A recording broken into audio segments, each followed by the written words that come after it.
At the age of 29, Julie Papiavis was in a car accident that left her in the balance between life and death.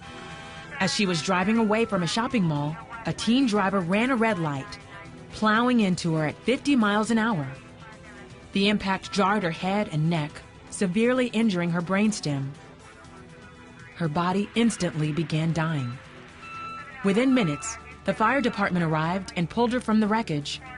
They were unable to detect a pulse or blood pressure.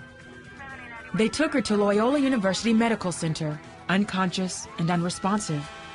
Brain scans showed no brain function.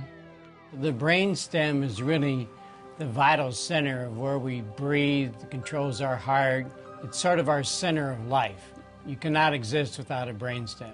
Anybody that has pinpoint pupil and has that abnormal posture that she had, the survival rate is very poor. She had a serious brainstem injury that I did not think she'd ever wake up. Julie remained unresponsive in a coma. After several weeks, hospital staff gave no hope of recovery and urged her parents to release her to a nursing home. Somebody comes in with a brainstem injury and is not breathing and is not talking, can't feed themselves, have no control of bodily functions. It's a miserable existence. I just didn't expect her to get return of function.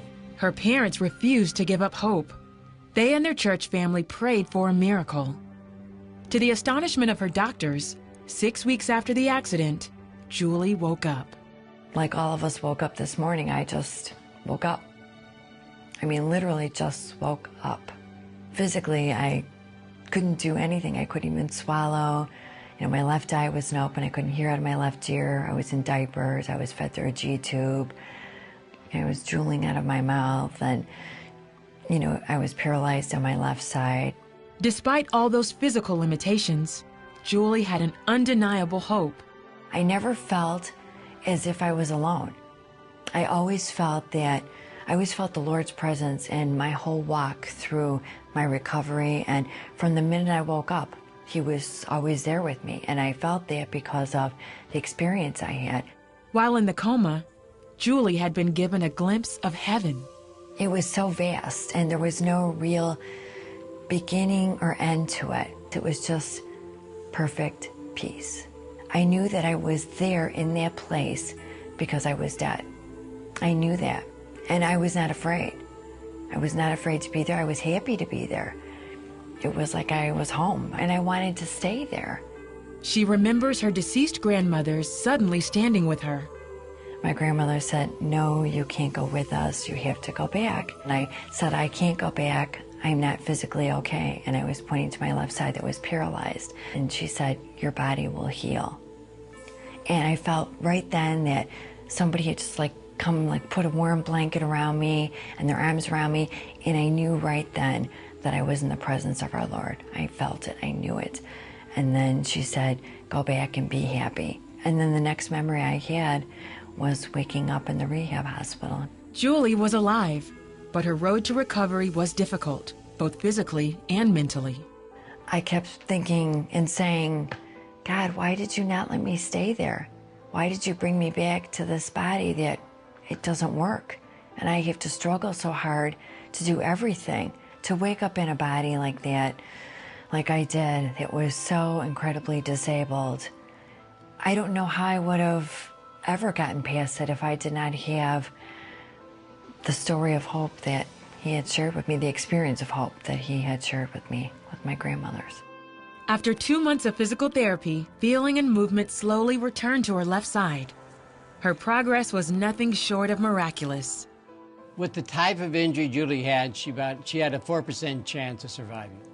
Most people that have a 4% chance of recovering, if they survive and they live longer than 6 months, very often are in a nursing home in a severe disability or persistent vegetative state. Her recovery was not due to medicine. Her recovery was some miraculous event, some miracle that happened, because theoretically she should have died. Julie progressed so well that in 2007, 10 years after her accident, she trained for and finished an indoor triathlon. When people hear that I did a triathlon, they say that it's impossible. But I believe nothing is impossible because I have been in front of the Lord, so I feel like anything is possible.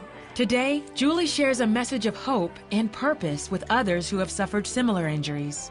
I want people to know that truly inside themselves that they matter. There's nothing that's less than about them because they've gone through those circumstances. She has also written a book about her experiences and recovery entitled Go Back and Be Happy.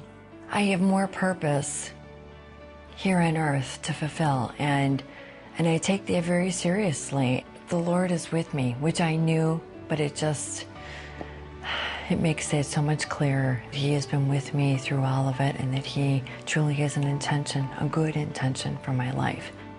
I feel a much closer personal relationship now that He really has a definite purpose for my life and for this story and for this gift of hope.